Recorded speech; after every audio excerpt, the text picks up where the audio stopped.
exam maya oibana school chatnadri sananuso magi kagi table duda lairik mamangda phamduna pari nakalda manaw nupi la leibisu phamdu lairik pari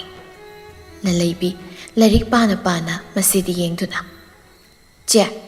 pre-board yamna lubro ai yam pakali adagi metric thabada board tagi mi laga sangi hai sinaba gamta yadi check tobuga do phane kasya kalhale kaina ga hai chumra noi matam dadi kayam strict oigeba sananu lalaibi de yengduna lairik to adum phasana paw nangnabu phasana parag iramlabadi kanamtana kem hairoi board ki mi la kera la oigera nangna phasana ibiram do yare ikhoini school da thariba exam to aduga sap mane kaishu khenaba leite nangdi exam thaba loikrabani na khra harawramni aidi matha sai nangdi 12 tharasu mamangna 10 thakrabani na khra kiu pharamni as aidi invigilator na ka yengsiladi ibaga ngamdoi mandebo manang nupi gi pakhat ma tawduda sananu do nokfet tawi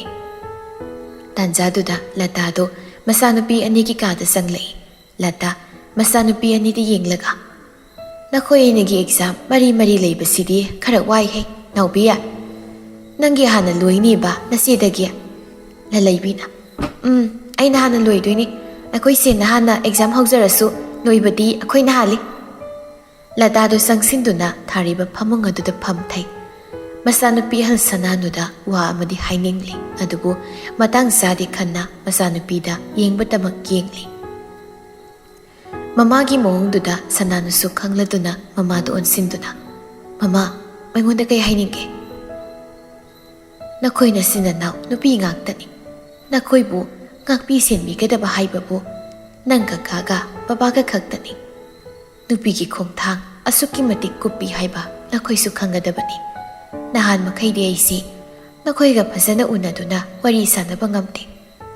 nang baba ki mamangda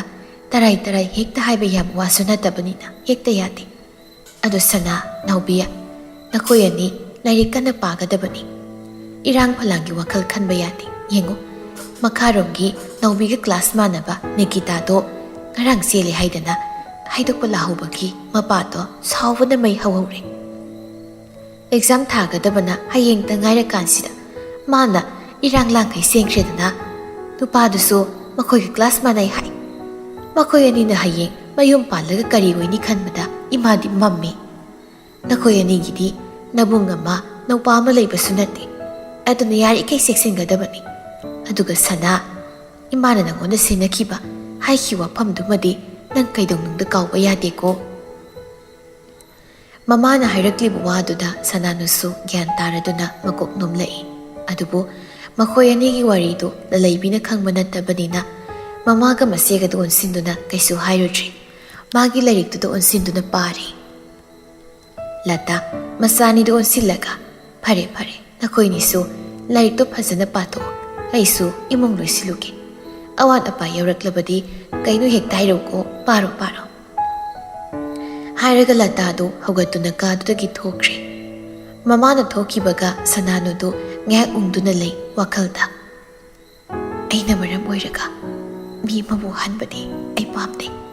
mana ai tung sum koini inarabadi aphaboi gani habi tasaraktre upai ma tawraga mabu laptop hankibana pai sananu na haribasi Henry buni mama na hainingli buwa mana khali wakhal pumba charang na hali kari tawraga Henry bu magi mafamdagi laptop hangani haiba khangtre tanza sana matang duda magi nakal lariba phone do ringking laklammi ringking lakpaduda lalaibina chia phulai do se oklaga mabana thokro yam disturb tawe sananu so phone do paikhatuna mabana thoi ado Christina exam manung nena nangdi laire to pa laire ba kol ga se suk to ek torok temi sananu nokfe tawna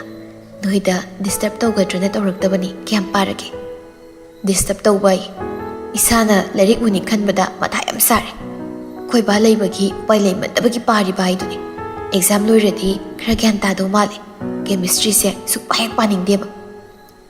exam ni khra pa sidagi hena ꯅꯪꯅ doctor ꯇꯝꯕꯗ ꯄꯥꯔꯛꯇꯧ ꯂꯥꯏꯔꯤꯛ ꯃꯌꯥꯝꯗꯣ ꯑꯗꯨꯒꯤ ꯈꯜꯂꯒ ꯐꯖꯅ ꯄꯥꯎ ꯕꯕꯥꯅ ꯑꯁꯥ ꯌꯥꯝ ꯆꯥꯎꯅ ꯊꯝꯃꯤꯗꯣ ꯀꯤꯍꯟꯒꯅꯣ ꯍꯣꯏ ꯑꯗꯨꯕꯨꯗꯤ ꯑꯗꯣ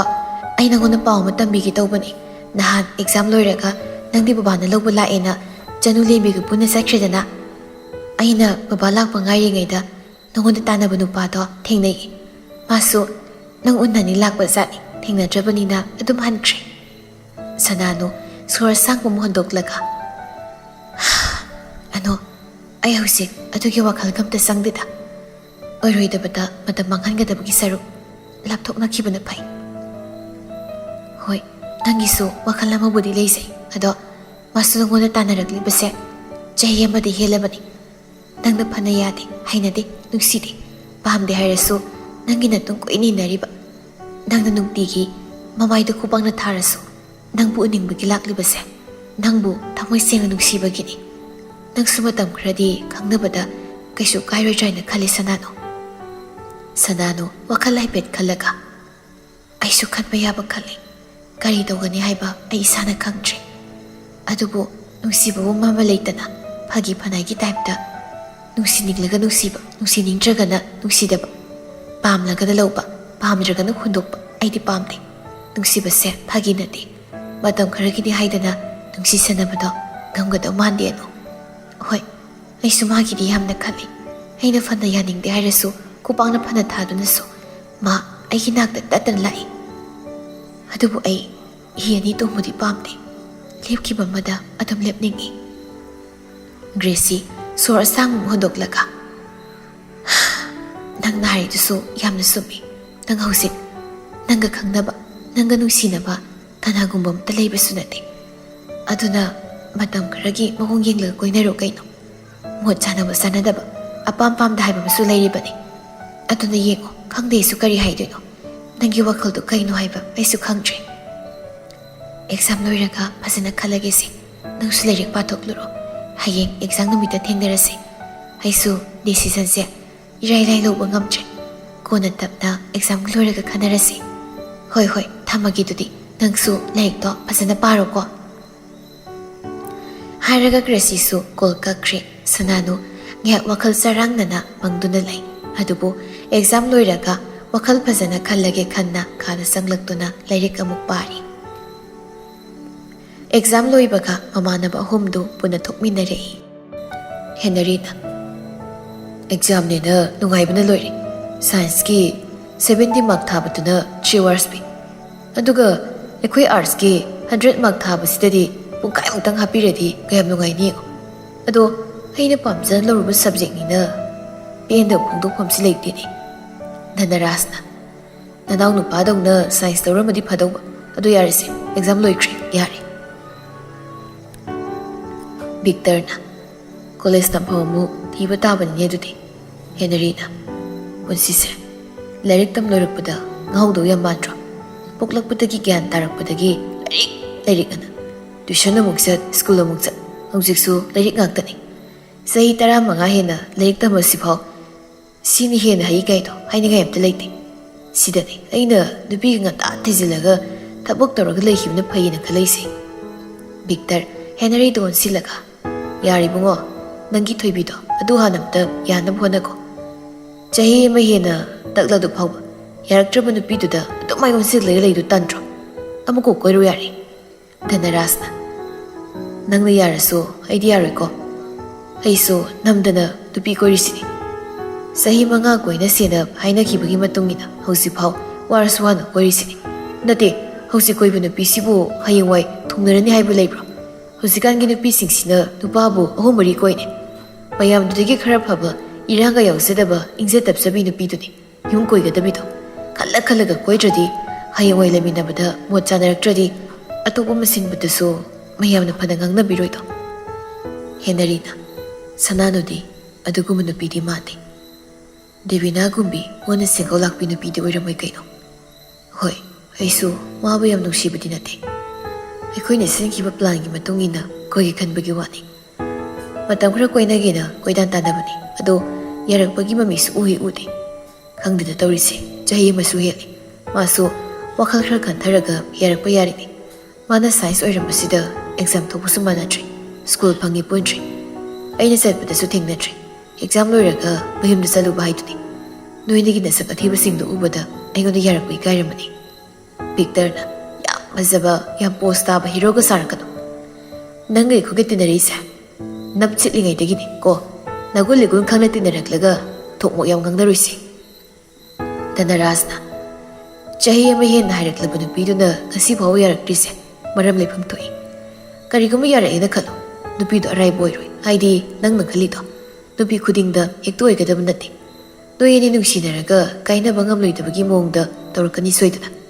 kaisumara leijadraba nungsi paksibu kamdaubuno khangdriba miduda nangna yetpadudi aisu khradi nungaite yare phare yaraktre phare kaiduruni aigidi haifam thokpa hairaga loire haikhibu wa ngakta mido aidi nate upai ama natraga ama tawraga yanabu hotnaba tabani nangna hariduna konagi wani aina harisina hausi wani nungsinaba koinabaduna aigi daita yahalakmanagi nungsinaba koinabaduna aigi daita yahalakpadudadi nugisu yawi khara support tawnadradi chahi ahum thanabado ngamdo iman mantri Victorna noi wasidi matha sabai wanine aikoigi nupi haibada nangna kaisu yamna mateng pangkiba nate nasana upai ama thiraga yahandaba yaroi aikoidi haiki wa ngangnasi si khaktani adu wadagi wa aikoi kem khangdeko Dhanarasna exam loiba numisida dugumi wari du natradi wari amta leitrabra baha nupida subsabi manabani pulubasidi maigase pukchop chopeduni Henarina yare nangmusu nakoi anina mateng pangbidrasu sananudo aina soiduna koigani horen nayum yaubaga noi saiga nungsi wariga sanaruko hairamlaga Henry su sauna oto ama khamduna mathanda satkri mataududa Victorna magi so kulangsidabu kanai nupina yaraktuno kitang ngairu yadi ekta pingatleba Dhanarasu satkriba Henry gi maika yengtuna agigi tawri habsat nateko ado mana yam sananududi kar oinam phate masakto satekta yarakto mate moigi exam leiba khudingi Henry se adum chalini sukteng thengnadabagi mathanda paksor sauri banisi nupituna marolama yaning sakta tadabani asina marolama hot kapetka adu Dhanaras Henry nupido aduki mamanami anidudi masagadum phajine natudo phajna koina oibungo phajabana pami nupina marolama sopibo oiroi nangama oiroi haisini kanada halasila amase saroga sakrisi amta themusila themunu saroga thabak pangtok jarisani aikoina magidam wabiraga kem kanadau nate sauri sidi horendum kauradau ngaki sauri ado aina harisini aikoyani mangonda magi nupi goibagi matangda matem ta pangoisiko sumai tawsina mama san hawdokibani aikoyani gidi mana kaisu mateng pangkibana te haise khangdoni lawsalasi horen kem haiba yariko hainaduna mamanaba anidusu oto ama tongduna mayumlomda halaklami somda Henry kamdawna sanaduna magonda yarakani kari hairaga kamdawna themsigi haiba wakhalsina pothafam khangdana chatli exam loiraba matungdani sananu hoigi party du Gracie hoida pulapuna lairik paminari Gracie na chemistry dudi aidi gyanmen gamta tadre paphom gamta khangdre kharabudi iramebu kamai tawdino khangte chanu lembina lairik di ekoidagi nang hena paramni aduga haitre khangdre da hai exam bu fail oinaba kana thanage pass atum tawjaraksani isura sandana maina laksasani kem khanjiluno madugi subject da for subject mai tajarkhasani chemistry ga bio gana makre na wangna phanganingbani khangdi kamai tawdino exam di usina sina thaba loisingkri haibu mathadi phajana sare exam haidoktri phawdi athum sakhido mali sananuna kaisu khalunu nangna phajana dum idi iramidana hayeng reason khanglaga yengase maduda matha sajilurano chanu lembina usina sin 12 exam haudi thakre pass tawba tawdaba haiduna mani ado makhana kamai tawdino khangte Gracie na aidi babana yadre medical line da adum sangani noyani di college tam thakini haidaine college tam thakina haibani akhoi ni su kamai tawdino khangte sananu na kaigumba college maka tam tharadi ꯑꯩꯗꯤ science ꯂꯧꯔꯔꯣꯏ ꯌꯥꯝ ꯍꯩꯅꯔꯛꯇ꯭ꯔꯦ 12 ꯑꯦꯛꯖꯥꯝꯁꯦ ꯍꯥꯟꯅ ꯍꯥꯏꯗꯣꯔꯛꯈꯤꯁꯅꯨ ꯑꯗꯨꯒ ꯒ꯭ꯌꯥꯟ ꯇꯥꯅ ꯐꯖꯅ ꯈꯟꯅꯁꯤ ꯒ꯭ꯔꯦꯁꯤꯅ ꯑꯗꯨ ꯅꯨꯄꯤ ꯅꯨꯄꯥ ꯑꯃ ꯅꯉꯣꯟꯗ ꯍꯦꯛ ꯇꯥꯟꯅꯕꯗꯣ ꯑꯩꯈꯣꯏ ꯁꯦꯟꯇꯔ ꯃꯐꯝꯗꯒ ꯂꯥꯛꯄ ꯃꯥꯜꯂꯤ ꯅꯪ ꯆꯠꯈꯤꯕꯒ ꯂꯩꯔꯝꯕ ꯍꯦꯛꯇ ꯊꯦꯡꯅꯩ ꯅꯪ ꯃꯥ ꯎꯗ꯭ꯔꯣ ꯃꯗꯨꯒꯤ ꯅꯨꯄꯥꯗꯨꯅ ꯀꯩ ꯋꯥꯈꯜꯅꯣ ꯈꯪꯗꯦ ꯑꯗꯨꯝ ꯃꯤꯒꯤ ꯃꯇꯨꯡ ꯀꯣꯏ ꯏꯟꯅꯕꯅꯤ ꯇꯥꯟ ꯆꯥꯗ꯭ꯔꯗꯤ ꯑꯩꯈꯣꯏ ꯌꯨꯝ ꯃꯅꯥꯛꯇꯁꯨ ꯁꯣꯏꯗꯅ ꯂꯥꯛꯂꯝꯒꯅꯤ ꯃꯗꯨꯒꯤ ꯃꯤꯗꯣ ꯏꯀꯥꯏꯕꯁꯨ ꯌꯥꯝ ꯈꯪꯗꯕꯅꯤ ꯍꯧꯖꯤꯛ ꯐꯥꯎꯕꯒꯤꯗꯤ ꯃꯥ ꯊꯦꯡꯅꯗ꯭ꯔꯤ ꯑꯩꯗꯤ ꯀꯀꯥꯅꯒ ꯂꯧꯕ ꯂꯥꯛꯏ 마가 ꯊꯦꯡꯅꯔꯗꯤ ꯑꯩ ꯁꯣꯏꯅ ꯁꯤꯕ ꯇꯥꯔꯦ ꯏꯀꯥꯏꯕꯁꯨ ꯈꯪꯗꯕꯅꯤꯅ ꯍꯦꯛꯇ ꯀꯧꯔꯛꯀꯗꯧꯔꯤꯅꯤ ꯃꯤ ꯅꯪ ꯑꯗꯨ ꯌꯥꯝ ꯅꯨꯡꯁꯤꯅ ꯇꯥꯟꯅꯔꯛꯂꯗꯨꯗ ꯀꯣꯛ ꯌꯥꯕꯤꯈ꯭ꯔꯣ ꯀꯩꯅꯣ ꯃꯇꯝ ꯃꯥꯡꯍꯜꯂꯒ ꯀꯩ ꯀꯥꯟꯅꯅꯤ ꯆꯅꯨ ꯂꯦꯝꯕꯤꯅ ꯍꯥꯏꯒꯨꯝꯂꯗꯅ ꯁꯅꯥꯅꯣ ꯅꯪ ꯁꯣꯏꯗꯅ ꯄꯥ ꯄꯨꯔꯅꯤ ꯑꯝꯇꯪꯗꯤ ꯈꯪꯅ ꯐꯩꯅ ꯈꯜꯂꯤꯀꯣ ꯅꯣꯏꯅꯤ ꯈꯪꯅꯔꯦ ꯅꯨꯡꯁꯤꯅꯔꯦ ꯀꯥꯏꯅ ꯊꯨꯡꯅꯗꯧꯕꯁꯨ ꯅꯠꯇꯦ ꯀꯅꯥꯅ ꯈꯪꯅꯤ ꯍꯞꯇꯥ ꯑꯃꯅꯤꯈꯛ ꯃꯇꯧ ꯃꯥꯜꯍꯜꯂꯒ ꯀꯥꯏꯅꯈꯤꯕꯁꯨ ꯁꯦꯡꯅ ꯅꯨꯡꯁꯤ ꯊꯣꯛꯈ꯭ꯔꯗꯤ ꯀꯃꯥꯏꯅ ꯇꯧꯕ ꯃꯇꯝꯗꯨꯗꯗꯤ ꯅꯣꯏꯅꯤ ꯆꯪꯂꯒ ꯃꯇꯦꯡ ꯄꯥꯡꯕ ꯉꯝꯃꯛꯀꯗ꯭ꯔꯣ ꯒ꯭ꯔꯦꯁꯤꯅ